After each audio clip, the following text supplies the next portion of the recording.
Hello, everybody. This is Sense and Sensibility by Jane Austen. Chapter 49.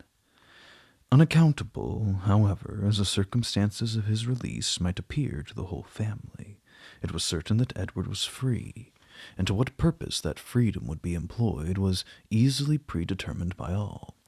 For after experiencing the blessing of one imprudent engagement, contracted without his mother's consent, as he had already done for more than 4 years, nothing less could be expected of him in the failure of that, than the immediate contraction of another.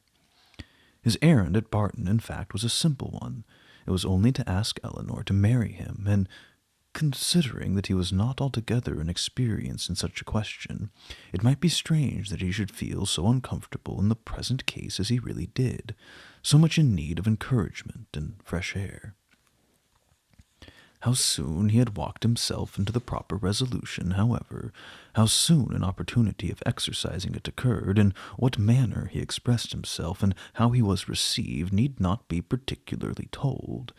This only need be said, that when they all sat down to table at 4 o'clock, about 3 hours after his arrival, he had secured his lady, engaged her mother's consent, and was not only in the rapturous profession of the lover, but in the reality of reason and truth, one of the happiest of men.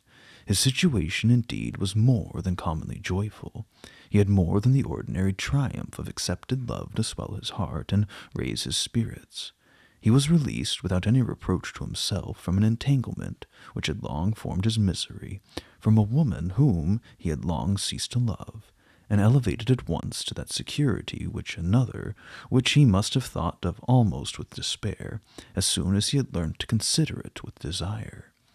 He was brought not from doubt or suspense, but from misery to happiness, and the change was openly spoken in such a genuine, flowing, grateful cheerfulness as his friends had never witnessed in him before. His heart was now open to Eleanor, all its weaknesses, all its errors confessed, and his first boyish attachment to Lucy treated with all the philosophical dignity of 24. "It was foolish, idle inclination on my side," said he, "the consequence of ignorance of the world, and want of employment.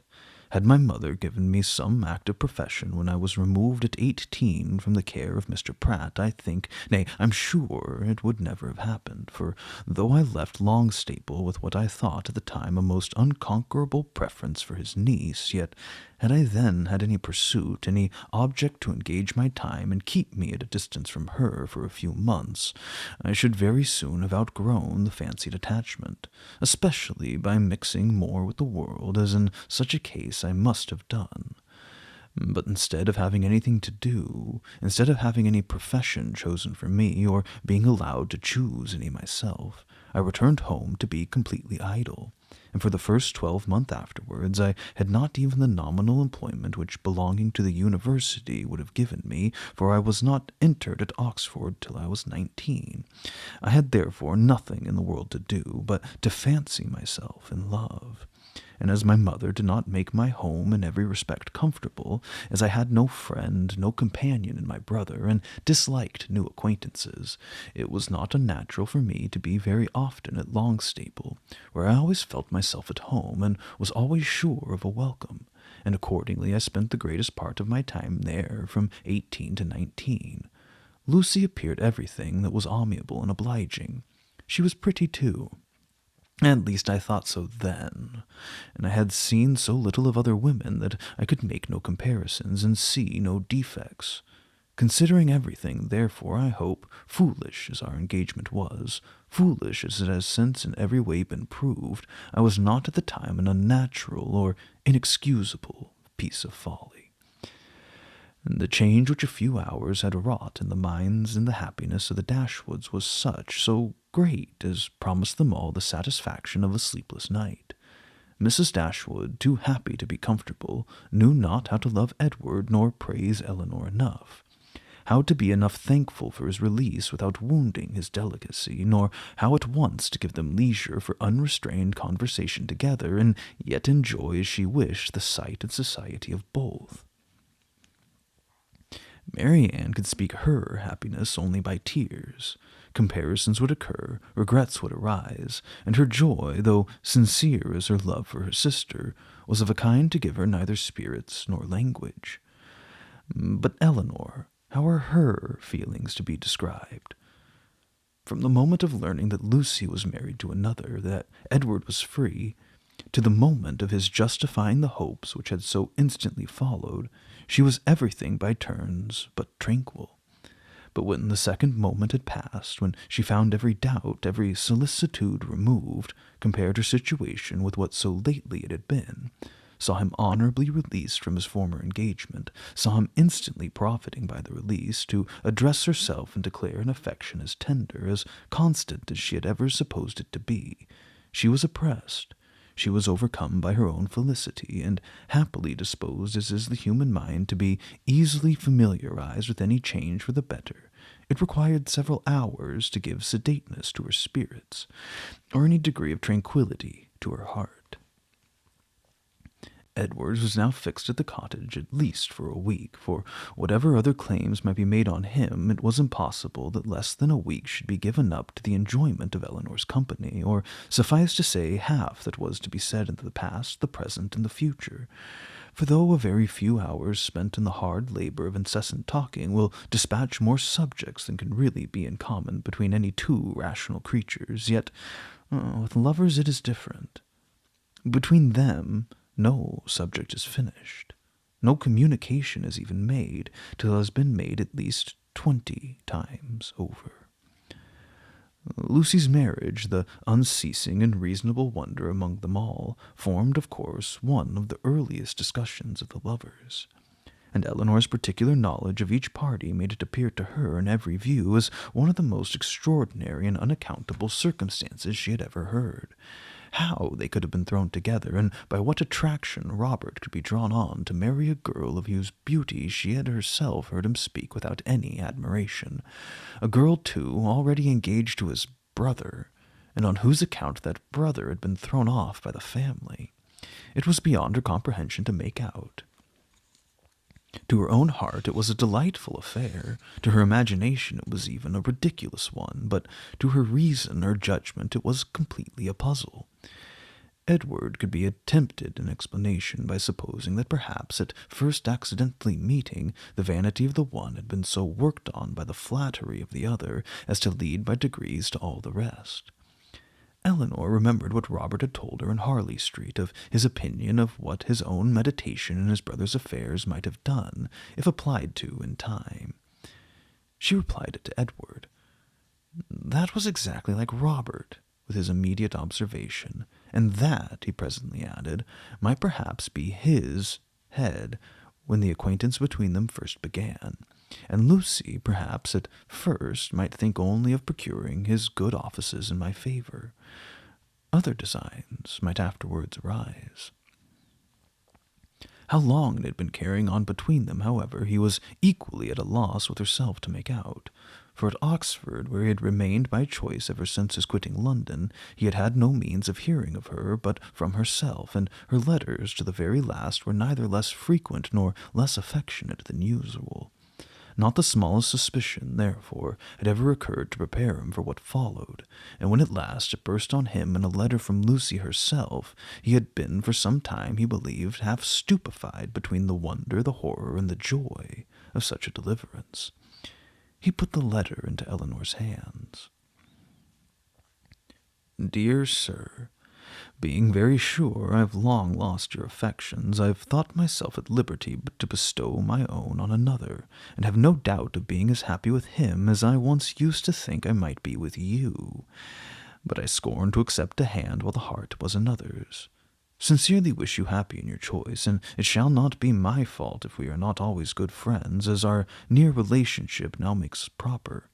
I can safely say I owe you no ill will, and am sure you will be too generous to do us any ill offices.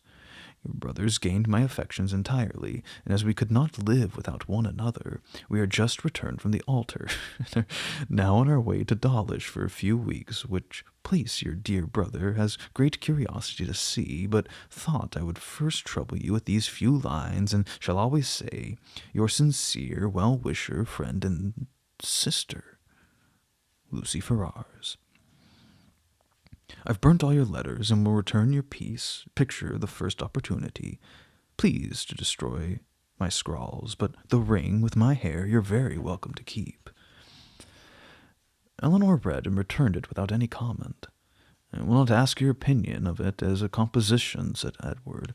For worlds would not I have had a letter of hers seen by you in former days. In a sister it's bad enough, but in a wife? How I have blushed over the pages of her writing, and I believe I may say that since the first half-year of our foolish business, this is the only letter I ever received from her of which the substance made me any amends for the defect of the style. However, it may have come about, said Eleanor after a pause. They're certainly married, and your mother has brought on herself a most appropriate punishment. The independence she settled on Robert through resentment against you has put it in his power to make his own choice, and she has actually been bribing one son with 1,000 a year to do the very deed which she disinherited the other for intending to do. She will hardly be less hurt, I suppose, by Robert's marrying Lucy than she would have been by your marrying her. She'll be more hurt by it, for Robert was always her favorite. She will be more hurt by it, and on the same principle will forgive him much sooner. In what state the affairs stood at present between them, Edward knew not, for no communication with any of his family had yet been attempted by him. He had quitted Oxford within 24 hours after Lucy's letter arrived, and with only one object before him, the nearest road to Barton, had had no leisure to form any scheme of conduct with which that road did not hold the most intimate connection. He could do nothing till he were assured of his fate with Miss Dashwood, and by his rapidity in seeking that fate, it is to be supposed, in spite of the jealousy with which he had once thought of Colonel Brandon, in spite of the modesty with which he rated his own deserts, and the politeness with which he talked of his doubts, he did not, upon the whole, expect a very cruel reception. It was his business, however, to say that he did, and he said it very prettily. What he might say on the subject a 12-month after must be referred to the imagination of husbands and wives. That Lucy had certainly meant to deceive, to go off with a flourish of malice against him in her message by Thomas, was perfectly clear to Eleanor, and Edward himself, now thoroughly enlightened on her character, had no scruple in believing her capable of the utmost meanness of wanton ill nature. Though his eyes had been long opened, even before his acquaintance with Eleanor began, to her ignorance and a want of liberality in some of her opinions, they had been equally imputed by him to her want of education. Until her last letter reached him, he had always believed her to be a well-disposed, good-hearted girl, and thoroughly attached to himself. Nothing but such a persuasion could have prevented his putting an end to an engagement which, long before the discovery of it, laid him open to his mother's anger, had been a continual source of disquiet and regret to him. I thought it my duty, said he, independent of my feelings, to give her the option of continuing the engagement or not, when I was renounced by my mother, and stood to all appearance without a friend in the world to assist me. In such a situation as that, where there seemed nothing to tempt the avarice or the vanity of any living creature, how could I suppose, when she so earnestly, so warmly insisted on sharing my fate, whatever it might be, that anything but the most disinterested affection was her inducement? And even now I cannot comprehend on what motive she acted, or what fancied advantage it could be to her to be fettered to a man, or whom she had not the smallest regard, and who had only 2,000 pounds in the world. She could not foresee that Colonel Brandon would give me a living. No, but she might suppose that something would occur in your favor, that your own family might in time relent, and at any rate she lost nothing by continuing the engagement, for she's proved that it fettered neither her inclination nor her actions. The connection was certainly a respectable one, and probably gained her consideration among her friends, and if nothing more advantageous occurred, it would be better for her to marry you than be single. Edward was of course immediately convinced that nothing could have been more natural than Lucy's conduct, nor more self-evident than the motive of it. Elinor scolded him, harshly as ladies always scold the imprudence of which compliments themselves, for having spent so much time with them at Norland when he must have felt his own inconstancy. Your behavior was certainly very wrong, said she, because, to say nothing of my own conviction, our relations were all led away by it to fancy and expect what, as you were then situated, could never be. He could only plead an ignorance of his own heart, and a mistaken confidence in the force of his engagement. I was simple enough to think that because my faith was plighted to another, there could be no danger in my being with you, and that the consciousness of my engagement was to keep my heart as safe and secret as my honor. I felt that I admired you, but I told myself it was only friendship. Until I began to make comparisons between yourself and Lucy, I did not know how far I was got. After that, I suppose I was wrong in remaining so much at Sussex, and the arguments with which I reconciled myself to the expediency of it were no better than these. The danger's my own. I'm doing no injury to anybody but myself. Elinor smiled and shook her head. Edward heard with pleasure of Colonel Brandon's being expected at the cottage, as he really wished not only to be better acquainted with him, but to have an opportunity of convincing him that he need no longer resented his giving him the living at Delaford, which at present, said he, after thanks so ungraciously delivered as mine were on the occasion, he must think I have never forgiven him for offering. Now he felt astonished himself that he had never yet been to the place, but so little interest had he taken in the matter that he owed all his knowledge of the house, garden, and glebe, extent to the parish, condition of the land, and rate of the tithes to Elinor herself, who had heard so much of it from Colonel Brandon, and heard it with so much attention as to be entirely mistress of the subject. One question after this only remained undecided between them. One difficulty only was to be overcome. They were brought together by mutual affection with the warmest approbation of their real friends. Their intimate knowledge of each other seemed to make their happiness certain, and they only wanted something to live upon. Edward had £2,000, and Elinor one, which, with Delaford living, was all that they could call their own. For it was impossible that Mrs. Dashwood should advance anything, and they were neither of them quite enough in love to think that £350 a year would supply them with the comforts of life. Edward was not entirely without hopes of some favorable change in his mother towards him, and on that he rested for the residue of their income. But Elinor had no such dependence, for since Edward would still be unable to marry Miss Morton, and his choosing herself had been spoken of in Mrs. Ferrars's flattering language as only a lesser evil than his choosing Lucy Steele, she feared that Robert's offence would serve no other purpose than to enrich Fanny. About 4 days after Edward's arrival, Colonel Brandon appeared to complete Mrs. Dashwood's satisfaction, and give her the dignity of having, for the first time since her living at Barton, more company with her than her house would hold. Edward was allowed to retain the privilege of first comer, and Colonel Brandon therefore walked every night to his old quarters at the park, from whence he usually returned in the morning early enough to interrupt the lovers' first tete-a-tete before breakfast. The 3 weeks' residence at Delaford, where, in his evening hours at least, he had little to do but to calculate the disproportionate between 36 and 17, brought him to Barton in a temper of mind which needed all the improvement in Marianne's looks, all the kindness of her welcome, and all the encouragement of her mother's language to make it cheerful. Among such friends, however, and such flattery, he did revive. No rumor of Lucy's marriage had yet reached him. He knew nothing of what had passed, and the first hours of his visit were consequently spent in hearing and in wondering. Everything was explained to him by Mrs. Dashwood, and he found fresh reason to rejoice in what he had done for Mr. Ferrars, since eventually it promoted the interest of Eleanor. It would be needless to say that the gentlemen advanced in the good opinion of each other as they advanced in each other's acquaintance, for it couldn't be otherwise. The resemblance in good principles and good sense and disposition and manner of thinking would probably have been sufficient to unite them in friendship without any other attraction, but their being in love with two sisters, and two sisters fond of each other, made that mutual regard inevitable and immediate, which might otherwise have waited the effect of time and judgment.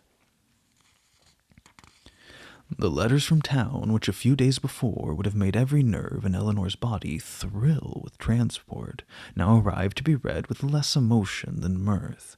Mrs. Jennings wrote to tell the wonderful tale, to vent her honest indignation against the jilting girl, and pour forth her compassion towards poor Edward, who, she was sure, had quite doted upon the worthless hussy, and was now, by all accounts, almost broken-hearted at Oxford. I do think, she continued, nothing was ever carried on so sly. For it was but 2 days before Lucy called and sat a couple of hours with me. Not a soul suspected anything of the matter, not even Nancy, who, poor soul, came crying to me the day before in a great fright for fear of Mrs. Ferrars, as well as not knowing how to get to Plymouth. For Lucy, it seems, borrowed all her money before she went off to be married, on purpose, we suppose, to make a show with, and poor Nancy had not 7 shillings in the world. For I was very glad to give her 5 guineas to take her down to Exeter, where she thinks of staying 3 or 4 weeks with Mrs. Burgess, in hopes, as I tell her, to fall in with a doctor again. And I must say that Lucy's crossness not to take her along with them in the chase is worse than all. Poor Mr. Edward! I cannot get him out of my head, but you must send for him to Barton, and Miss Marianne must try to comfort him. Mr. Dashwood's strains were more solemn. Mrs. Ferrars was the most unfortunate of women. Poor Fanny had suffered agonies of sensibility, and he considered the existence of each under such a blow with grateful wonder. Robert's offence was unpardonable, but Lucy's was infinitely worse. Neither of them was ever again to be mentioned to Mrs. Ferrars, and even if she might hereafter be induced to forgive her son, his wife should never be acknowledged as her daughter, nor be permitted to appear in her presence. The secrecy with which everything had been carried on between them was rationally treated as enormously heightening the crime, because had any suspicion of it occurred to the others, proper measures would have been taken to prevent the marriage. And he called on Eleanor to join with him in regretting that Lucy's engagement with Edward had not rather been fulfilled than that she should thus be the means of spreading misery further in the family. He thus continued. Mrs. Ferrars had never yet mentioned Edward's name, which does not surprise us. But to our great astonishment, not a line has been received from him on the occasion. Perhaps, however, he is kept silent by his fear of offending, and I shall therefore give him a hint, by a line to Oxford, that his sister and I both think a letter of proper submission from him, addressed perhaps to Fanny, and by her shown to her mother, might not be taken amiss, for we all know the tenderness of Mr. Ferrars's heart, and that she wishes for nothing so much as to be on good terms with her children. This paragraph was of some importance to the prospects and conduct of Edward. It determined him to attempt a reconciliation, though not exactly in the manner pointed out by their brother and sister. A letter of proper submission, repeated he. Would they have me beg my mother's pardon for Robert's ingratitude to her, and breach of honor to me? I can make no submission. I'm grown neither humble nor penitent by what is past. I'm grown very happy, but they would not interest. I know of no submission that is proper for me to make. You may certainly ask to be forgiven, said Eleanor, because you've offended, and I should think that you might now venture so far as to profess some concern for having ever formed the engagement which drew on you your mother's anger. He agreed that he might.